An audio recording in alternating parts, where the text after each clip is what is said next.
एक जिस नए भारत की हम कल्पना कर रहे थे वो साक्षात मुझे दिख रहा है। आपका उत्साह, आपका पूरी जो चेतना, ऊर्जा है वो काफ़ी एनकरेजिंग है। अब मैं आपको एक बात बताना चाहता हूं कि मैं इसके साथ क्यों जुड़ा और इसके साथ क्यों जुड़ना आवश्यक है। और एक चित्र भारती नहीं, कम से कम 100 चित्र भारती ऐसे हों। भारत की जो सबसे बड़ी एक समस्या वो सिर्फ फिल्मों के ही साथ नहीं थी, वो कोई भी जो एक स्टोरी टेलिंग का माध्यम है, चाहे वो टीवी हो, चाहे साहित्य हो, चाहे वो कविता हो, चाहे एक जो जनरल डिस्कोर्स है, उसके साथ पिछले कुछ दशकों से चल रही थी।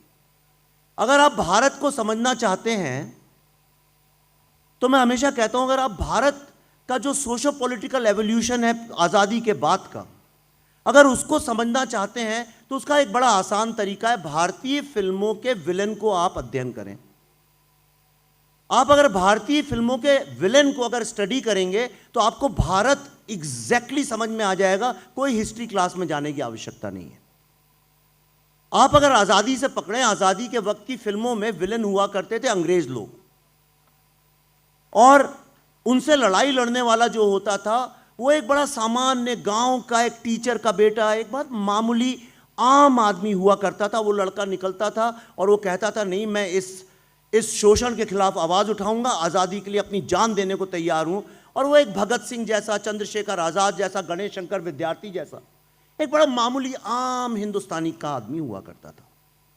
फिर आज़ादी मिली, जमींदारों ने जो है नए भारत, आज़ाद भारत के ऊपर अपना जो है पावर जिसको कहते हैं वो इस्टेब्लिश किया। तो आप जो आज़ादी के बाद की फिल्में जो हैं तुरंत 47-50 के दशक की, उसका जो विलेन था वो जमींदार हुआ करता था। आनंद भाई साहब फोन पे बिजी हैं, वरना वो समझ जाएंगे मैं क्या कह रहा हूं।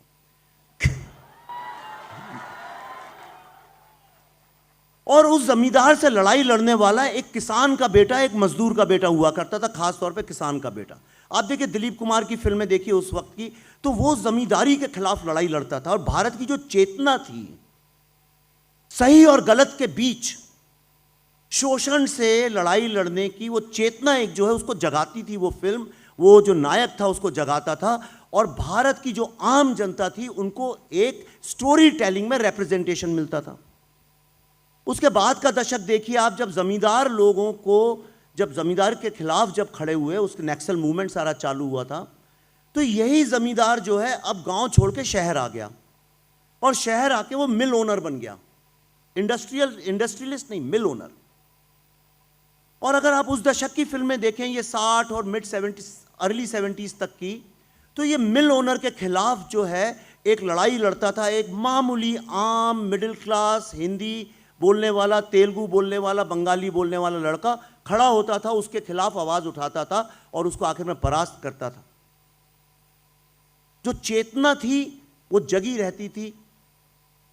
उसके बाद ये धीरे धीरे शिफ्ट होने लगा, फिर वो इंडस्ट्रियलिस्ट बना, उसके बाद वो करप्ट पुलिस ऑफिसर बनने लगा, फिर वो नेता लोग बनने लगे। पर हीरो हमेशा आप देखिए जनमानस से उठा हुआ व्यक्ति था। वो भारत की जो एक मूल शोषण के खिलाफ लड़ने का जो हमारा डीएनए था, मानवता की लौ जलाने का जो डीएनए था, वो भारत का यूथ फिल्मों के माध्यम से, कहानियों के माध्यम से हमेशा वो चेतना जगाता रहा। फिर धीरे धीरे फिल्में आईं जिनमें पॉलिटिशियंस और पुलिस ऑफिसर्स और इंडस्ट्रियलिस्ट का नेक्सस बनने लगा। और ये सत्य भी है, 80 के दशक की आप अगर पॉलिटिकल न्यूज़ सारी देखें तो वो उसी नेक्सस के ऊपर सारी बेस्ड है। वही वक्त है जब बोफोर्स और ये सब निकला, एक कॉर्पोरेट लॉबी, पॉलिटिक्स और इनने किया। लेकिन आप अगर देखें उसके बाद लिबरलाइजेशन जब आया 1990 मिड 90s के बाद, जरा इस पर गौर दीजिएगा, सडनली हमारे एस्पिरेशंस चेंज हुए, एक नया युग आया। और खास तौर पे 2000 के आसपास देखिए भारतीय फिल्मों से विलेन ही गायब हो गया, और वो जो कॉमन मैन जो था, वो जो दिलीप कुमार, अमिताभ बच्चन, राज कपूर जो रोल थे, मनोज कुमार, जो एक आम गांव से निकला, छोटे शहर से निकला लड़का, जो इस बात की था कि इस कॉमन मैन, एक छोटे शहर से निकले लड़के की जगह है इस राष्ट्र में। भारतीय सोच, भारतीय मूलधारा जो है उसके लिए एक जगह है, कोई तो लड़ने वाला है हमारे लिए। पर 2000 बाद की फिल्मों में देखिए, उससे विलेन भी गायब हो गया। विलेन अब लड़की का बाप हो गया। विलेन तो गायब ही हुआ, पर साथ में कॉमन मैन भी गायब हो गया। पिछले 20 सालों में ना तो आपको भारत के न्यूज़पेपर्स में कॉमन मैन की कहानी सुनने को या पढ़ने को मिलेगी, माफ कीजिए आप हैं बड़े इक्के दुक्के लोग हैं, ना आपको भारत की जो कॉमन चेतना है वो कहीं पढ़ने को मिलेगी, ना आपको इंडियन टेलीविजन शोज में कहीं कॉमन आदमी मिलेगा, ना आपको भारत की फिल्मों में या मेन जो डिस्कोर्स है इस कंट्री का उसमें कहीं भी कॉमन आदमी मिलेगा। और जो कॉमन आदमी मिलेगा वो एक बंबई की विचारधारा में पनपा हुआ कॉमन आदमी होगा। वो कॉमन आदमी की एक इमेजिनेशन होगी कि शायद कॉमन आदमी ऐसा होता होगा। हमने भारत के यूथ को फिल्मों के माध्यम से ऐसा कैरिकेचर बना दिया। मैं तो 20 दिन महीने में घूमता हूं भारत के गांव छोटे शहरों में, सिर्फ यूनिवर्सिटी कैंपसेस में जाता हूं, सुनील जी जानते हैं इस बात को। मैंने वैसा यूथ कहीं नहीं देखा जो भारतीय फिल्मों में दिखाया जाता है। आपने देखा है कहीं ऐसा यूथ ऐसा होता है जो यहां बैठा हुआ है।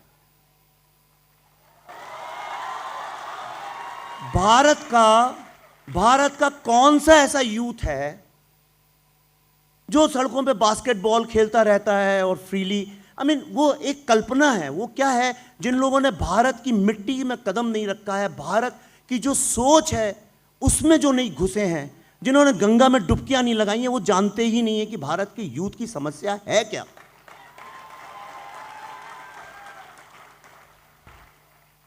और जब आप कॉमन आदमी की लाइफ के कॉमन एस्पिरेशंस और इश्यूज को समझते ही नहीं हैं, तो फिर जो भी बनेगा वो झूठ मूठ का। इसीलिए देखिए भारत की जो पिछले 20 साल की फिल्म है वो मूलतः मैं ये नहीं कह रहा हूं सारी, मोस्टली एनआरआई ऑडियंस को एड्रेस करती हैं और भारत को नहीं करती हैं। ऐसा तो विश्व में कहीं नहीं होता।